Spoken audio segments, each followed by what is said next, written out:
has gone forward with Stewart to the right, Lineker and Howes to the left. Is Gascoigne going to have a crack? He is, you know. Oh, I say! Brilliant! That is schoolboy's own stuff. Oh, I bet even he can't believe it. Is there anything left from this man to surprise us? That was one of the finest free kicks that this stadium has ever seen. Seaman got his... Hello and welcome to episode 62 of Hitting the Bar, the football podcast. I'm Chris Karle. And I'm Geoff Saunders. Geoff, more football to talk about, but first, your trivia question. Who are the first brother and sister to be selected to play for England? Oh, that's an intriguing one. We'll find out later. But let's get started with this weekend's games. We'll get to your team, West Ham, and my team, Tottenham, very shortly. But first of all, Chelsea won away at Newcastle 2-0. A lot of people are saying, oh, could Tottenham win the league? But I think Chelsea are right up there with Liverpool now. Well, I don't know. I don't think Tottenham or Chelsea have shown that they're consistent enough yet. Liverpool seem to be reacting extremely well to terrible injuries in their defence. I mean, it's decimated their defence. So the fact that they keep on winning, I think, is it's bad news for everyone else, I think. All right, so we don't think that Chelsea have got what it takes, although, as I say, they beat Newcastle, who they're one of the most inconsistent teams in the league, aren't they? Yeah, but they're drifting down the table, aren't they? They'll very soon be on the same number of points as games played, which is always the line between relegation and not. So I think they're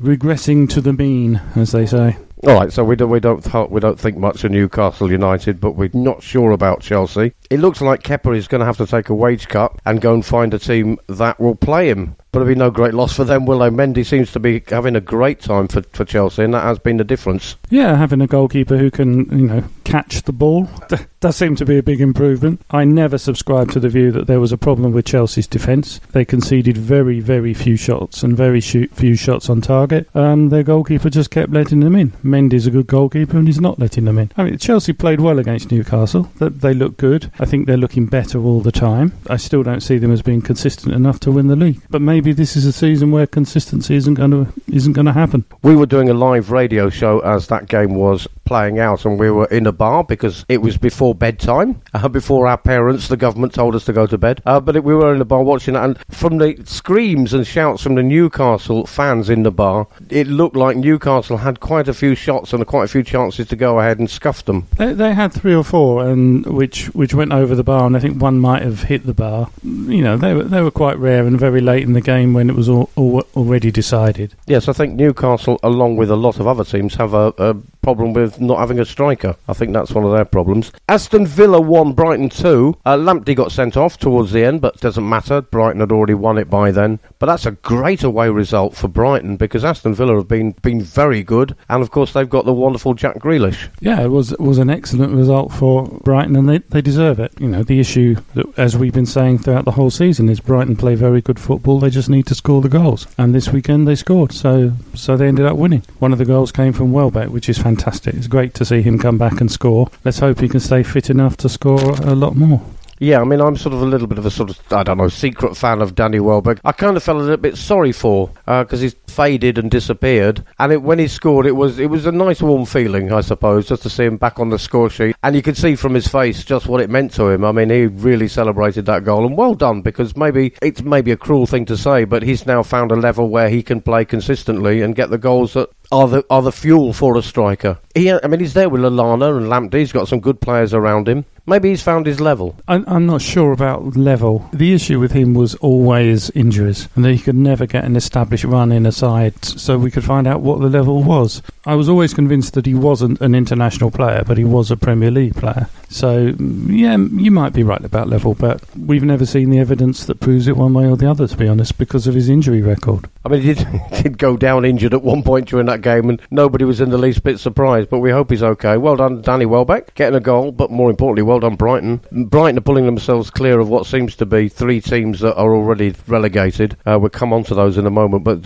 we don't know who's going to be champions, but I think we can place a very, very solid bet on who's going to go down already. Let's have a look at the other games. The next game on the roster, as it were, was Tottenham 2, Man City 0. I'm a Tottenham fan, delighted by that. Bit of a park the bus situation from Mourinho. Some people said, oh, typical Mourinho. Others, particularly Tottenham fans, were saying it was he got it tactically right. At the end of the game, he was celebrating with all the players, and he went up to Højbjerg and sort of made a sort of angry beast face, because he was a beast that day, Højbjerg. And I think, maybe I'm a bit biased, but every Tottenham player really put in a shift that day. I don't think anybody could have been pulled out for not working hard, which you have to do against Man City. But Tottenham got, 4 shots and 2 goals. Yeah, and that's the issue. And very like the newspapers do with the Wanderers, they're trying to push this narrative of Mourinho out-tacticked Guardiola, which is absolute crap. Spurs played the same way they played all season, same way they played last season, same way they played under Pochettino. They had 4 shots on target, they bagged 2 goals. Well, that's the deal in football. You've got to score when you're on top. Manchester City,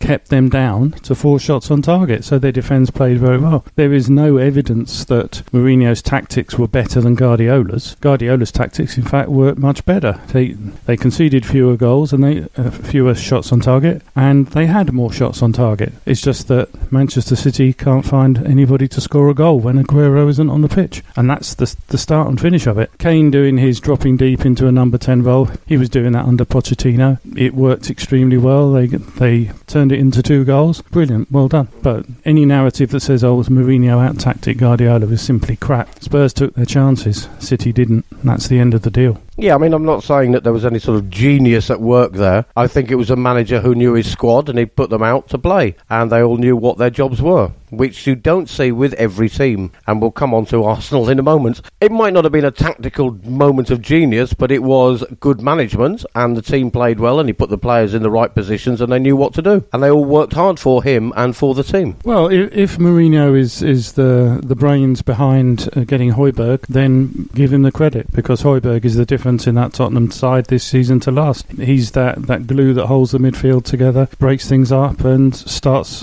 attacks off. I mean, he's an exceptionally good player. But we knew this when he was 17, and he broke into the into the consciousness in Europe. Everybody knew what a great player he was and could be. His problem, again, like Welbeck before, has been several years of injuries. So if he can stay injury free, then he's going to be a superb acquisition. Yeah, he's a no-nonsense player. Every team has to have that beast in the team. We've had it in the past. So, yeah, great. Højbjerg was brilliant. And I thought the whole team played very well. It doesn't have to always be fast, free-flowing football. It doesn't always have to be pretty.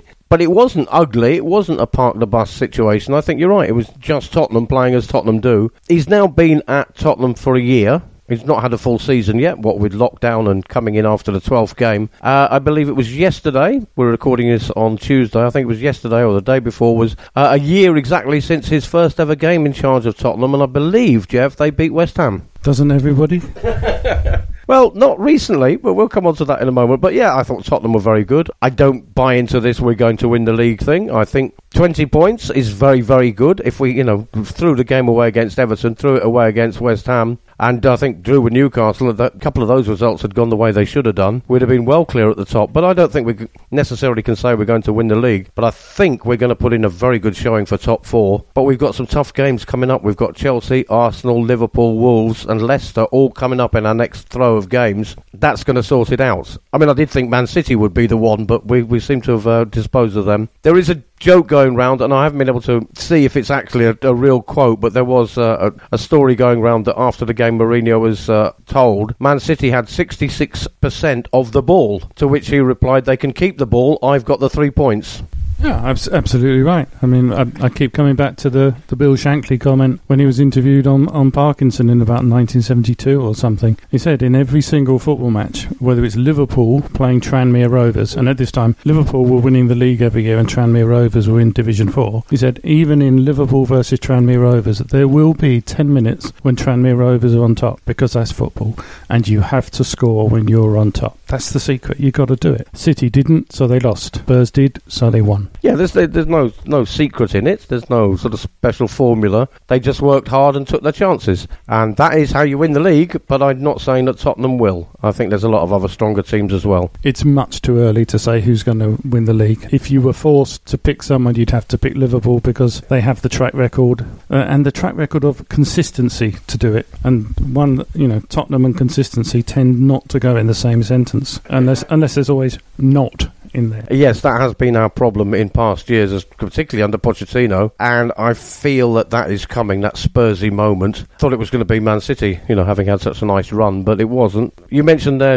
that there are teams that will get a few moments in a match. West Brom were away at Man United. I had that down as 3-0 because obviously Ollie's got to have that bounce back again, keep win, lose, whatever it is, bad performance, good performance, and I had that down as a routine 3-0, and Man United scraped it 1-0 with a penalty, which was retaken. Yeah, I had 3-0 for Manchester United as well. Bruno Fernandes match-winning penalty again. Yeah, their first league goal at Old Trafford in 324 minutes of football. The first, in fact, since the Bruno Fernandes penalty in the 6-1 defeat to Spurs last month. Take penalties out of it, and Bruno Fernandes only scores a third of the goals he scored, and Manchester United score hardly any. I mean, it was a terrible performance by Manchester United, and West Brom were extremely unlucky, considering the penalty was definitely debatable, and the retaking it was very, very harsh. We are where we are, and Manchester United winning penalties is not a surprise to anybody. Do you think West Brom were unlucky? Did they put up a good performance? And what's happened to Pogba? Because he wasn't even in the matchday squad. Well, Manchester United were better without Pogba, as they have been for a while.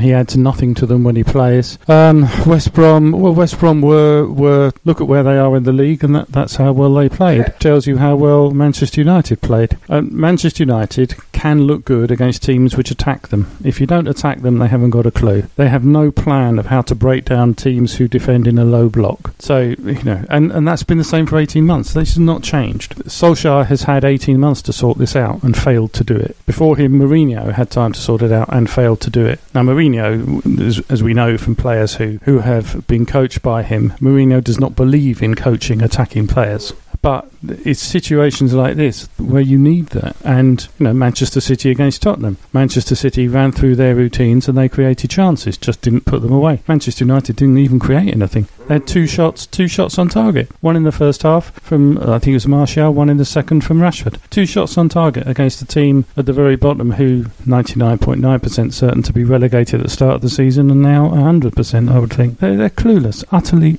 clueless. Yeah, dreadful Man United, really. Pogba not in the matchday squad. Talk about him looking to move, not being happy. That's kind of what he seems to do every time the team he's playing for aren't playing well, and he wants to go somewhere and win medals, but he has to be part of the team that wins it, and he's not putting in an effort. And I think Man United, they need somebody or something that does create, as you say. I mean, if Man United have only shot 2 shots on goal, there's something badly wrong. No, I think if only they had a really good, creative, attacking midfield player like Donny van der Beek from Ajax. He's really good. Yeah, he'd be great. They should try and buy him. Yeah, I mean that's the whole thing, isn't it? They bought him. Everybody went, ooh, because this was at the beginning of the season. That is possibly one of the best signings of the summer transfer window. As you said, Tottenham signed Højbjerg, which has been a revelation. But Man United's signing of Van der Beek, everybody went, oh, this is an indication that they mean business this season, and he can't get in the team. I was one of those. I thought that is the best signing of the summer. That is exactly what Manchester United need. But they have to play Pogba if he's fit enough to play. That's the contractual situation. Good luck to them getting money for him if they want to sell him, because I don't know who's going to buy him, because his performances show that he's shocking. He's just not worth any money. Rumour last week going round that Barnsley's chief executive or whatever had met with Mario Balotelli's agent to sign Balotelli for Barnsley. But I tell you what, I don't think even Barnsley put an offer in for Pogba the way he's played lately. No, I mean, if you look at how they have played, Manchester United's big money signings, Maguire and Pogba, have been absolutely shocking. Not just this season, but for all of last season as well. Shocking. And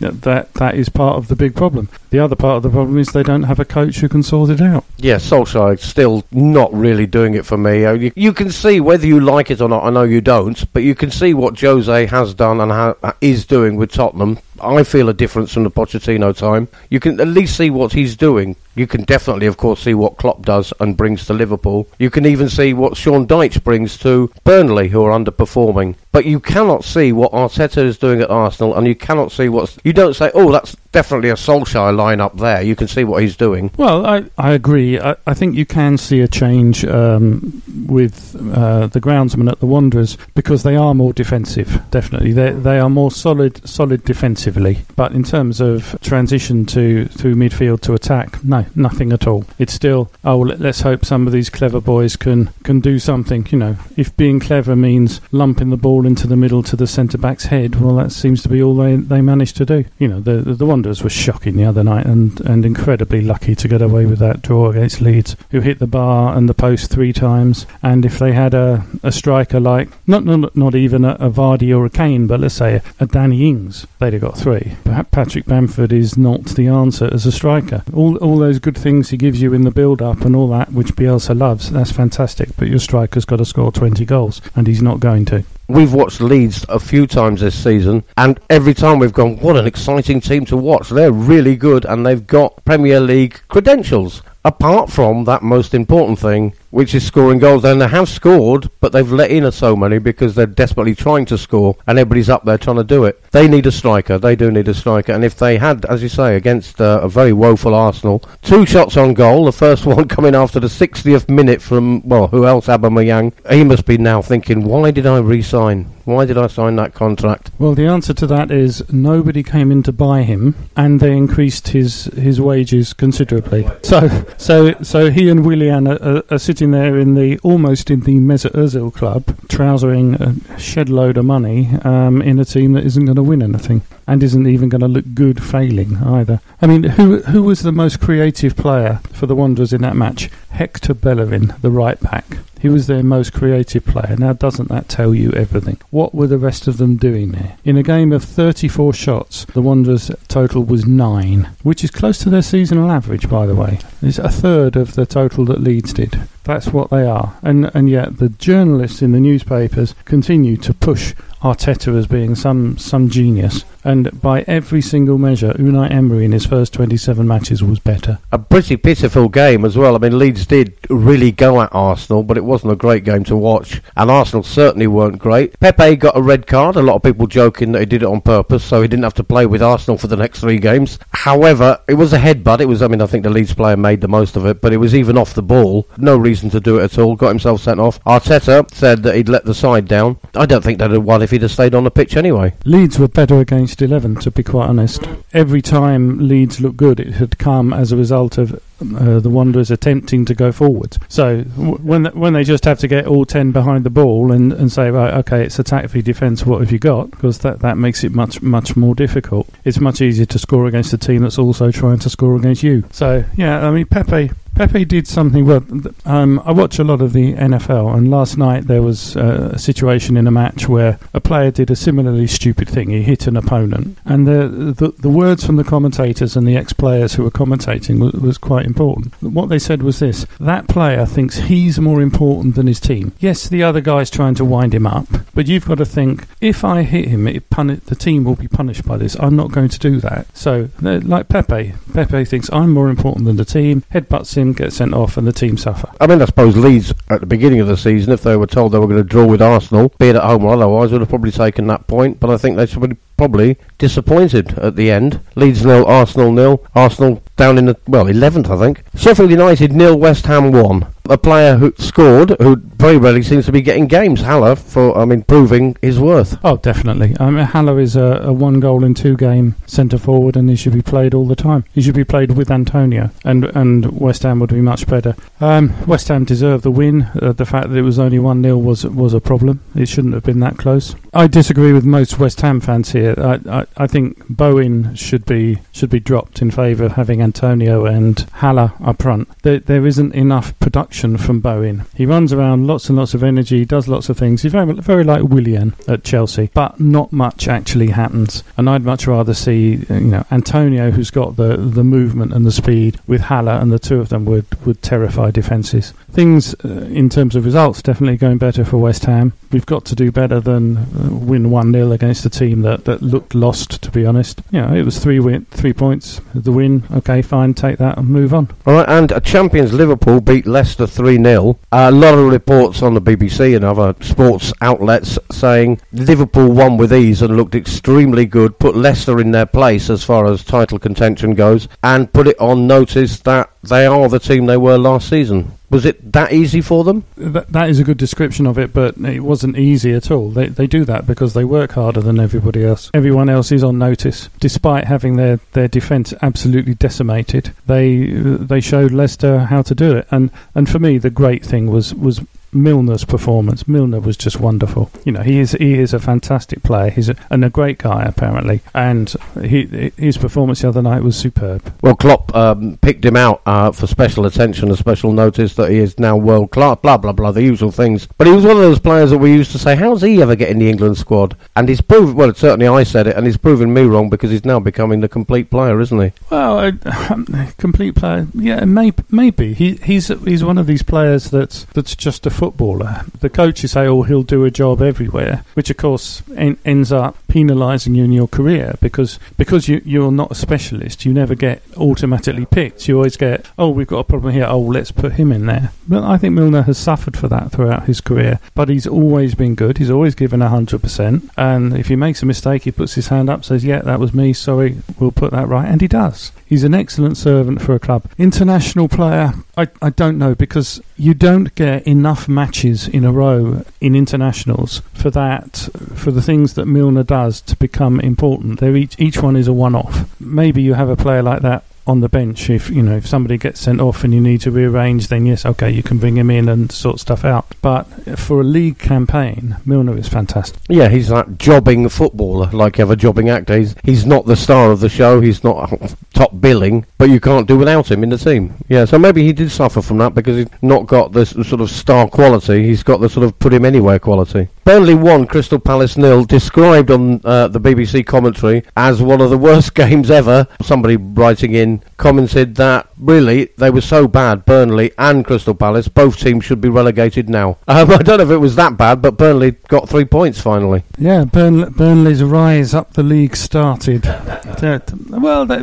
They are streaky, aren't they? When they lose a lot in a row, and when they win a lot in a row. So let's see what happens. My money would be on Burnley staying up, I have to say. But one thing we forgot to mention when we were discussing the Wanderers was that 476 minutes have now passed since Arsenal scored a Premier League goal from open play, and that's under the maestro Arteta. Everybody said it at the beginning of the season that obviously the title is open. There's been some great signings, etc., etc. Anybody could win the league. Certainly, top 4 is going to be hotly contended, and Arsenal will be up there. I don't see it now. I really don't. I think yes, Tottenham are very well known for being inconsistent and having those Spursy moments, and if we lose against Chelsea, we could go on to lose the next 4. But I don't think Arsenal have got it in them to challenge us for the top 4 now. I think they and Manchester United are dropping out of that race. I think Man City will rise up the table. They are below United currently, but I think they'll rise up. Whatever the opposite of I fear for Arsenal is, that's what I feel, because I think they might actually be knocking themselves slowly out of contention. Yeah, I think the only thing that can really rescue them is that from sort of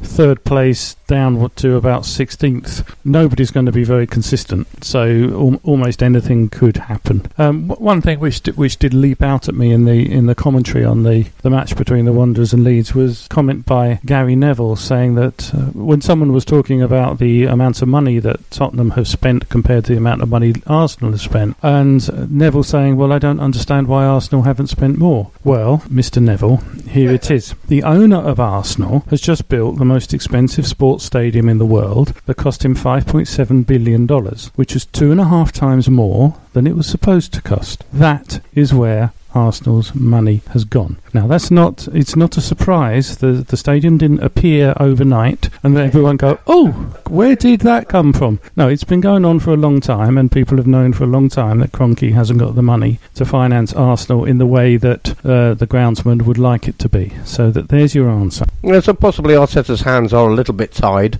and he hasn't had the opportunities to buy players he did. But nevertheless, they have got a few players they've signed, and they re-signed Aubameyang and all that, and it was a big fanfare. And they've got Pepe. Well, not for the next 3 games. You said about the team sort of from 4th down or 3rd down being inconsistent. Well, here we are at Wolves 1, Southampton 1. 2 of those teams, Southampton having a flying start to the season. But those are 2 teams that will sort of level out, aren't they? And that was them being level, 1-1. Yeah, they're going to level out round about where they are at the moment. Something between 5th and 8th, I think. They will both finish in that range. Yeah, along with Everton and West Ham probably. That's what we're going to get. What was fascinating yesterday was listening to the interviews after the match from the Southampton players and how much they love Hasenhüttl. They love him and they love playing for him, and they were saying it and you could see it in their faces. He's really instilled something very special there. So that maybe the challenge for Southampton next season is going to be keeping their manager. Yeah, it's not often you get that, is it? It's normally when will the manager be sacked. Southampton drew away at Wolverhampton. That's a good point for Southampton then. Not points dropped. Yeah, definitely, and I think if Wolves had changed their way of playing just a little bit, it could have been quite different. Wolves, certainly this season and for most of last, have been attacked much more in the second half. They tend to take the first half looking at what's happening in the game and taking any opportunities, and become very much more proactive in the second half.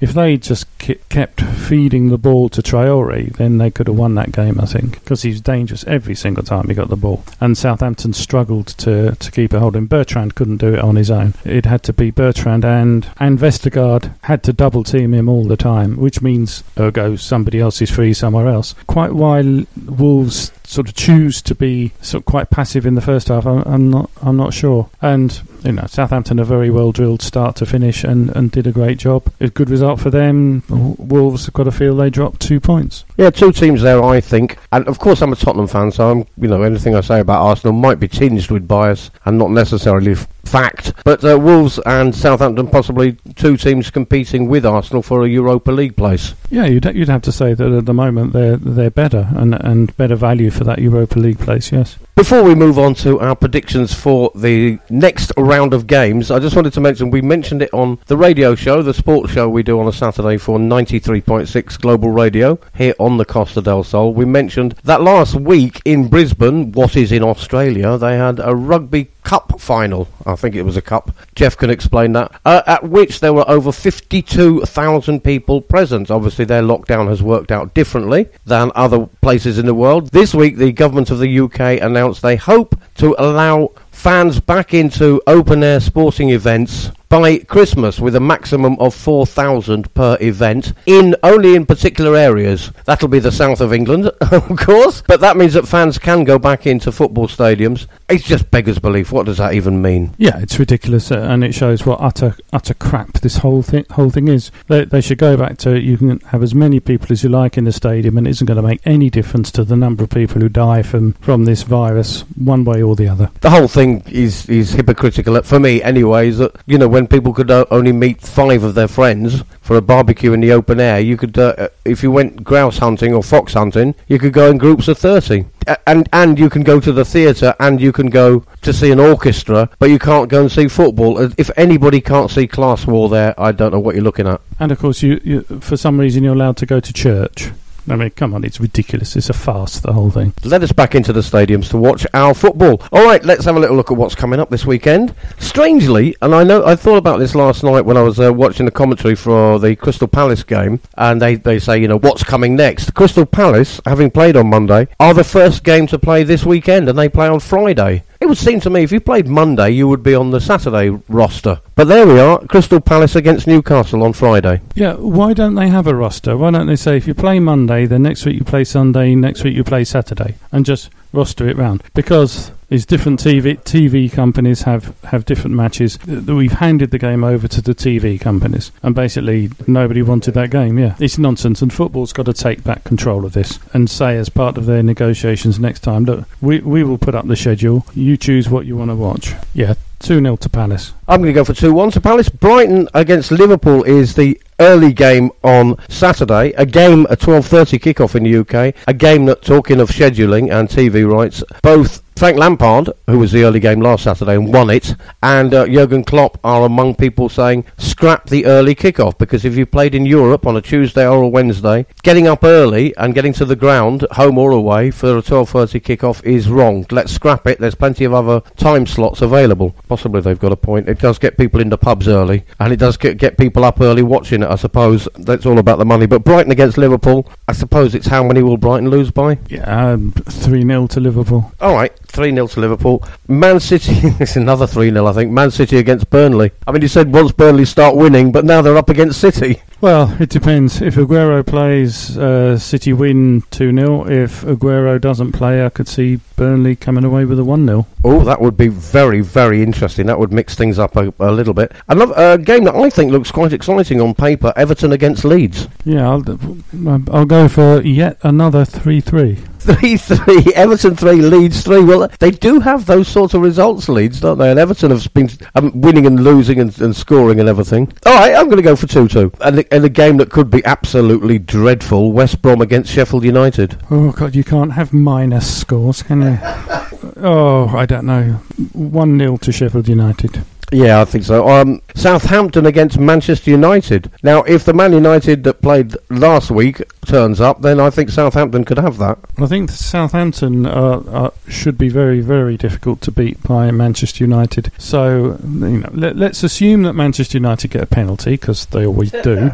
2-1 to Southampton. And then also on Sunday, a game I'm absolutely fearful of. Chelsea-Tottenham. Chelsea are at home. Chelsea are on form. Tottenham on form but inconsistent. I always feel it's very nerve-wracking being a Tottenham fan. Even when you're 2-0 up, you just can't relax. And against Chelsea, who in the past we'd have had some very ding-dong battles and very aggressive battles. I don't even want to call that one, but I can't see Tottenham coming away with 3 points. 3-1 to Chelsea. That's you off my Christmas card list. Arsenal against Wolves. I'm going for a draw. 2-1 Wolves. All right, 2-1 to Wolves. Let's hope so, Jeff. Let's hope so. Leicester against Fulham. Got to be Leicester, hasn't it? And Fulham are down, aren't they? Oh, Fulham are down. I mean, they were down when the whistle went in the final of their playoff game. Yeah, Fulham's woes with penalties continued in the last match. 2 matches ago, it was the dreadful Panenka. This match, the bloke kicked the ball against his own ankle and the ball went over the bar. And everyone wondered why was the referee pointing for a free kick? Of course, if you kick the ball against your own ankle, it is an indirect free kick. The 2 worst penalties of the season so far. It's something Fulham can win. If they get another penalty and manage to screw that up, they might get all 3 for the season. No, they're going to lose by at least 2 goals. Yeah, I think so. West Ham against Aston Villa. Again, potential to be an exciting game. Yeah, I think 2-2. So that's a draw. West Ham against Villa. Yeah, that could have a draw written all over it, really, I think. All right, those are the scores. Those are our predictions. Do not place a bet on any of those predictions. If anything, do the opposite. Apart from Fulham missing a penalty if they get it. Put a bet on that. Yeah, that seems to be quite a consistent thing. That's nearly all we've got time for. But first of all, the answer to your very intriguing trivia question. Right, okay. The question was, who are the first brother and sister to be selected to play for England? And the reason I said selected is they were selected to both start in their matches, but one of the matches was actually called off, supposedly because of this virus. The answer is Reece James of Chelsea and his sister Lauren, who's 19 years old and who plays for Manchester United. Both selected to play for England in the same week. I could imagine them being very competitive siblings when they were young. It's much bigger than that. There are 2 other brothers who've also played professional football as well, and they all used to play in the family garden, and she held her own against those 3 boys. Brilliant. Well done to her, and well done to that family. Fantastic. That's all we've got time for. I'm Chris Karle. And I'm Geoff Saunders. And that was Hitting the Bar, the football podcast.